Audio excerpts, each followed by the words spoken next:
Independent Urdu کے ناظرین کو ہارون رشید کا آداب۔ آج ہم افغانستان پر بات کریں گے اور میرے ساتھ اس وقت لندن سے براہ راست آن لائن موجود ہیں افغانستان کی ایک اہم شخصیت۔ ماضی میں آپ نے ان کا کافی نام سنا ہوگا، پاکستان میں بھی انہوں نے کافی عرصہ گزارا ہے بحیثیت سفیر افغانستان۔ اس کے علاوہ وہ سابق صدر حامد کرزئی صاحب کے چیف آف سٹاف بھی رہ چکے ہیں اور کئی دیگر اہم عہدوں پر انہوں نے فرائض سر انجام دیے ہیں۔ عمر داؤدزئی صاحب، انڈیپینڈنٹ اردو کی طرف سے آپ کا بہت بہت شکریہ۔ میرا پہلا سوال آپ سے یہ ہے کہ جب سے طالبان کی حکومت افغانستان میں آئی ہے، لگتا ایسا ہے کہ بین الاقوامی برادری کی جو دلچسپی ہے وہ افغانستان میں ختم ہو گئی ہے، کوئی زیادہ انٹریکشن دکھائی نہیں دے رہا۔ توقع یہ تھی کہ طالبان نے جو وعدے کیے ہیں وہ پورے کریں گے۔ اپنے رویے میں انسانی حقوق، دہشت گرد تنظیموں اور کثیر الجہتی نظام بنانے میں نرمی لائیں گے۔ ان سے متعلق انہوں نے وعدے کیے تھے، لہٰذا انہیں توقع تھی کہ وعدے وفا ہوں گے اور ایک نئی صورتحال سامنے آئے گی۔ لیکن ان کلیدی مسائل میں طالبان نے ایسا نہیں کیا، بلکہ اس کے برعکس چلے گئے۔ دنیا مایوس ہو گئی۔ میرا نہیں خیال کہ دنیا نے پیچھ کر لی، ان کی دلچسپی ختم ہو گئی ہے۔ جن ممالک سے ہم بات کرتے ہیں وہ اب بھی افغانستان کے لیے خاص ٹیمیں رکھتے ہیں، خاص ادارے رکھتے ہیں اور بہت زیادہ توقعات رکھتے ہیں کہ حالات معمول پر آ جائیں گے اور دوبارہ افغانستان کی مدد کرنے میں کامیاب ہوں گے۔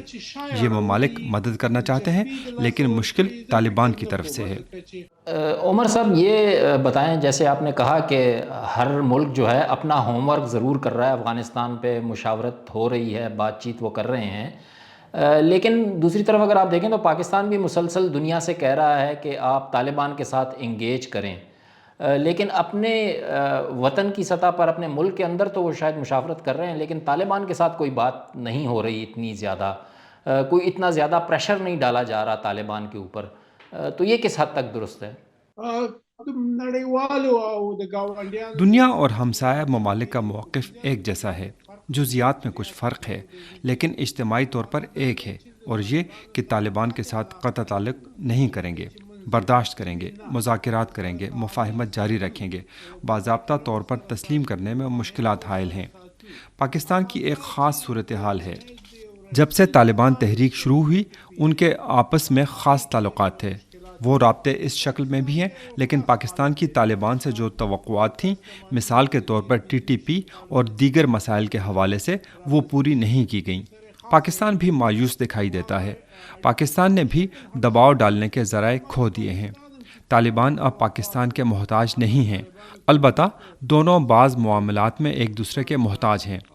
پاکستان کا دباؤ اب اہم نہیں رہا، طالبان اندرونی مسائل سے دوچار ہیں۔ ماضی میں جس طرح یہ ایک متحد تحریک تھے، اب نہیں ہیں۔ اب مشکلات ہیں، کیونکہ اس وقت تو وہ شخص ان کا رہنما تھا جو بانی تھا۔ اب رہنما کی وہ صورتحال نہیں ہے۔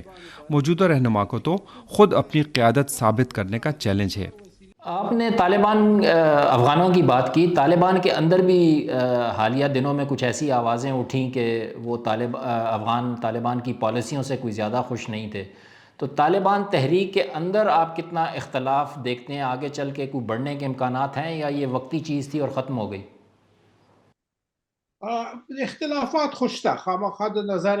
اختلافات تو ہیں، اس طرح کی ہر تحریک میں اختلافات ہوتے ہیں اور ہوں گے، لیکن میری توقعات کے برخلاف بہت جلد سامنے آ گئے۔ کئی اہم اور اعلیٰ رہنما سٹیج پر کھڑے ہو گئے اور اپنی سوچ کا اظہار کیا، اختلافات کو پوری دنیا پر واضح کر دیا۔ میرے لیے بھی یہ بات جلد ہوئی۔ یہ اختلافات بہت گہرے ہیں۔ انہیں خوف ہے کہ دنیا پھر ان کے خلاف ہو جائے گی۔ اگر اختلافات گہرے ہوئے تو اندر سے مزاحمت شروع ہونے کا ڈر ہے۔ ماضی کے گروپ زندہ ہو جائیں گے، دنیا پھر بہانہ بنا کر فوج لے آئے گی، اس لیے وہ اپنے اختلافات جلد ختم کرنے کی کوشش کر رہے ہیں تاکہ بڑی سطح پر نہ پہنچ پائیں۔ عمر صاحب، تقریباً 2 سال ہونے لگے ہیں سقوط کابل کو، اس پہ کافی بحث ہوئی کہ کیا وجوہات تھیں۔ آپ کے قریب سقوط کابل کی سب سے بڑی وجہ کیا تھی؟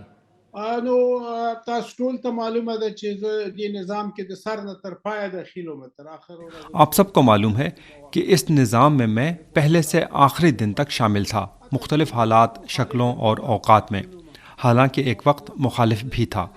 میرے نزدیک ایک کلیدی وجہ یہ تھی کہ دنیا کی مدد کے ساتھ نظام بنایا گیا تھا۔ جب جو بائیڈن نے اگست میں مکمل انخلاء کا اعلان کیا اور 1 مئی سے امداد بند کر دی تو اسی دن سے سقوط کا عمل شروع ہو گیا تھا۔ 5 یا 6 ایسے پہلو بھی تھے، جیسا کہ افغانوں سے متعلق کہ ہمیں سیاسی میدان میں مشکل تھی، طالبان کے بغیر اکٹھے نہ ہو سکے۔ صلح اور مفاہمت اگر کامیاب ہو جاتی تو سقوط نہ ہوتا۔ ایک اور وجہ یہ ہو سکتی ہے کہ شہروں تک سیکیورٹی محدود ہو گئی اور دیہی علاقے کنٹرول سے چلے گئے۔ طالبان نے وہاں طاقت حاصل کر لی۔ طالبان کے پاس گوریلا جنگ کا تجربہ تھا جس سے انہوں نے فائدہ اٹھایا۔ طالبان ایک تحریک کا تجربہ تو رکھتے ہیں لیکن حکومت چلانے کا نہیں۔ وہ علمی اساس بھی ان کے پاس نہیں ہے۔ حکومت چلانا علمی اساس مانگتی ہے، محض تجربے سے نہیں ہو سکتا ہے۔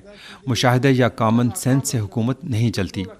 ایک بینک کا سربراہ ایک ملا کے لیے قابل احترام کیسے ہو سکتا ہے؟ اس طرح کی کئی مثالیں موجود ہیں۔ یہ وہ پہلو ہیں جن کی وجہ سے افغان اور دنیا دونوں ان سے شکایت رکھتی ہیں۔ گیند ان کے کورٹ میں ہے۔ یہ درست سمت میں حرکت نہیں کر رہے ہیں، ایک جگہ کھڑے ہیں یا پھر بعض جگہوں پر پیچھے جا رہے ہیں۔ اس وجہ سے ہمسایہ ملک اور دنیا کو بھی مسائل درپیش ہیں اور ان میں اضافہ ہوگا۔ عمر صاحب یہ بتائیں، طالبان جب سے اقتدار میں آئے ہیں انہوں نے داعش جیسی شدت پسند تنظیموں کے خلاف کافی کارروائیاں کی ہیں۔ آپ کیا سمجھتے ہیں وہ مکمل طور پر ان تنظیموں کو ختم کرنے میں کامیاب ہوں گے؟ داعش خو یو نړیوال مصیبت دی، یو نړیوال دښمن دی۔ داعش تو ایک عالمی مصیبت اور دشمن ہے۔ اس خطے میں اس کی جڑیں گہری نہیں ہیں، بلکہ اس خطے سے ان کا سماجی فرق ہے، جبکہ طالبان کے ساتھ ہمارا زیادہ سماجی فرق نہیں ہے۔ طالبان بھی اسی جگہ سے اٹھے ہیں، جبکہ داعش کی سوچ ہمارے ساتھ موافق نہیں ہے۔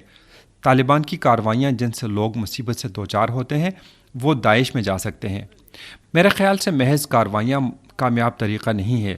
اگر جی اپنی قوم کو اپنے ساتھ ملا لیں اور ان کے دلوں میں جگہ بنا لیں تو پھر قوم داعش کو جگہ نہیں دے گی۔ اس صورت میں داعش غائب ہو جائے گی۔ ہماری اطلاعات کے مطابق داعش کمزوری کی طرف نہیں، طاقت کی جانب بڑھ رہی ہے۔ ان کا یہ کہنا کہ اسے ختم کر دیا ہے غلط بات ہے۔ ایک اور پاکستان میں کافی تاثر یہ تھا کہ طالبان کے آنے سے جو ٹی ٹی پی ہے پاکستانی طالبان، اس کا مسئلہ پاکستان کے لیے ختم ہو جائے گا، لیکن وہ ایسا ہوتا دکھائی نہیں دے رہا۔ کیا آپ سمجھتے ہیں کہ طالبان نے پاکستان کو نہ کر دی ہے اب اس پر وہ کوئی زیادہ اس سے بات آگے جو مذاکرات کروانے تھے وہ پچھلے سال کچھ کوشش کی لیکن اس کے بعد سے کچھ نہیں ہوا، تو اس میں کوئی پاکستان اور افغان طالبان کے درمیان کوئی معاہدہ یا کوئی بات آگے بڑھ سکے گی؟ مجھ سے آپ بہتر جانتے ہیں کہ وزیرستان اور دیگر اضلاع میں ٹی ٹی پی کیسے وجود میں آئی۔ یہ تو افغان طالبان کی مدد کے لیے بنائی گئی تھی، پھر پاکستان کے ساتھ ان کی دشمنی پیدا ہو گئی۔ پہلے تو ایسا نہیں تھا۔ میرے خیال میں طالبان اس معاملے میں سخت مشکل میں ہیں۔ اگر وہ چاہیں بھی کہ پاکستان کو خوش کر دیں تو ان کے بس میں نہیں ہے، کیونکہ خود ان کے لیے مشکل بنتی ہے۔ دوسری بات یہ کہ سب تو افغانستان منتقل نہیں ہوئے ہیں، بعض تو ابھی بھی ڈیورنڈ لائن کی دوسری جانب ہیں۔ یہ ایک ہی سکے کے دو رخ ہیں۔ میرا نہیں خیال کہ افغان طالبان اتنے طاقتور ہو جائیں گے کہ پاکستان کی توقعات پوری کر سکیں۔ یہ بھی تجویز سامنے آئی تھی پچھلے دنوں کہ افغان طالبان جو ہیں وہ ٹی ٹی پی کو پاکستان کی سرحد سے دور لے جا کر کہیں اور بسائیں گے۔ آپ کو اس بارے میں کوئی معلومات ہیں؟ اس پہ کوئی اتفاق ہوا ہے اور اس سے کوئی مسئلہ حل ہوگا؟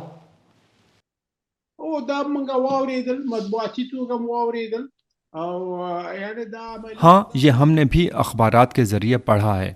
یہ قابل عمل تجویز نہیں ہے۔ اگرچہ طالبان نے کہا ہے کہ وہ خوست میں پڑے وزیرستان کے پناہ گزینوں کو سرحد سے دور لے جائیں گے۔ اس نے افغانستان کے اندر بھی تشویش پیدا کی ہے کہ انہیں کہاں لے کر جائیں گے۔ یہ ناقابل عمل تجویز تھی۔ پھر یہ کہ ٹی ٹی پی تو طالبان کے نظام کا حصہ ہے، باضابطہ عہدے ہیں، وہ مہاجر نہیں جو دوسری حالت میں ہیں۔ میرے خیال میں پاکستان کو افغان طالبان کے ساتھ بیٹھنا چاہیے، اس طرح نہیں کہ جیسے دنیا ملتی ہے، بلکہ اس طرح جیسے 20 سال سے وہ مل رہے ہیں۔ وہ انہیں بتائیں کہ قوم کا دل جیتیں، پھر آپ کو ٹی ٹی پی یا القاعدہ کی ضرورت نہیں رہے گی۔ صحیح تھا۔ طالبان معیشت کو کس طرح سے چلا رہے ہیں؟ آپ کیا سمجھتے ہیں؟ لوگوں کا تو کافی سنا ہے حال برا ہے وہاں پر، افغانستان میں معیشت کو اتنی زیادہ وہ نہیں ہے، لیکن طالبان بڑے پراعتماد نظر آ رہے ہیں۔ طالبان په خپل نام خدا ډیر چاق شوي دي. افغان طالبان اللہ کے فضل سے بہت بہتر ہو گئے ہیں۔ ان کے چہرے روزانہ ٹی وی پر دیکھیں تو سفید ہو رہے ہیں، بہت مالدار ہوئے ہیں۔ جمہوری رہنماؤں کے مقابلے میں طالبان 20 گنا زیادہ امیر ہوئے ہیں، جبکہ قوم غریب ہوئی ہے۔ ایک تو قوم فرار کی حالت میں ہے تاکہ اپنے بیٹے بیٹی کو ایسی جگہ پہنچا سکیں جہاں وہ اسکول جا سکیں۔ اس وقت تو کچھ بھی نہیں، نہ روزگار نہ ہی کچھ اور ہے۔ قوم دن بدن غربت کی جانب بڑھ رہی ہے، جبکہ طالبان متمول ہو رہے ہیں۔ یہ تو اربوں کے حساب سے انسانی امداد کی رقوم آ رہی ہیں۔ وہ افغانی سکے کو مستحکم کیے ہوئے ہیں۔ سکہ غیر رسمی طریقے سے برقرار ہے، ان کے اقدامات کی کوئی بنیاد نہیں ہے۔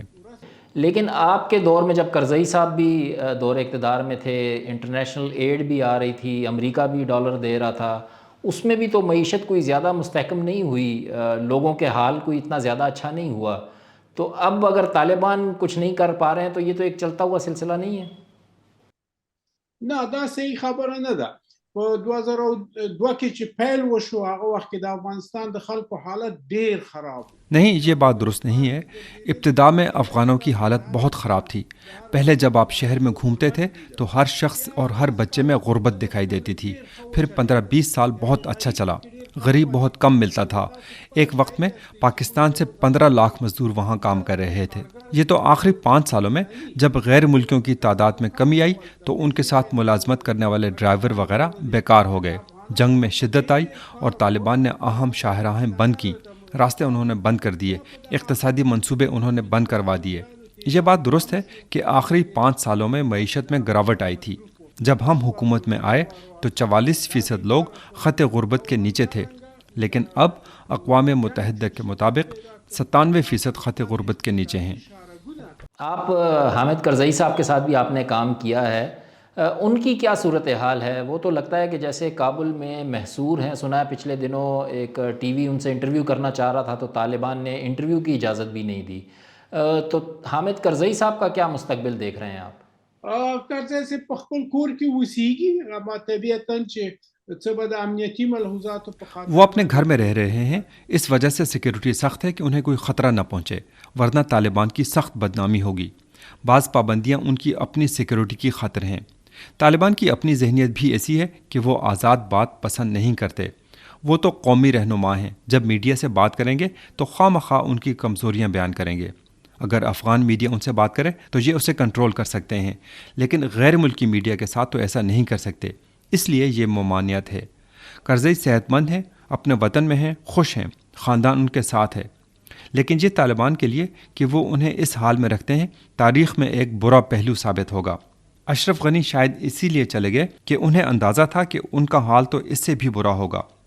اگر انہوں نے کرزئی کو اچھا رکھا ہوتا، عزت قدر کی ہوتی اور ہر محفل میں اوپر بٹھاتے تو پھر لوگ اشرف غنی کو کہتے کہ آپ یہاں ہوتے تو آپ کی بھی یہی عزت ہوتی، آپ کو نہیں جانا چاہیے تھا۔ عمر صاحب، پاکستان کی صورتحال کو افغان کس طرح سے دیکھ رہے ہیں اور کتنی تشویش ہے ان کو جو سیاسی عدم استحکام اس وقت پاکستان میں چل رہا ہے اس پہ کے بارے میں؟ په تاسف سره چې د پاکستان حالت پاکستان کی حالت اس خطے اور دنیا کے لیے باعث تشویش ہے۔ یہ جمہوریت کے لیے، اس خطے کے لیے اچھا نہیں ہے۔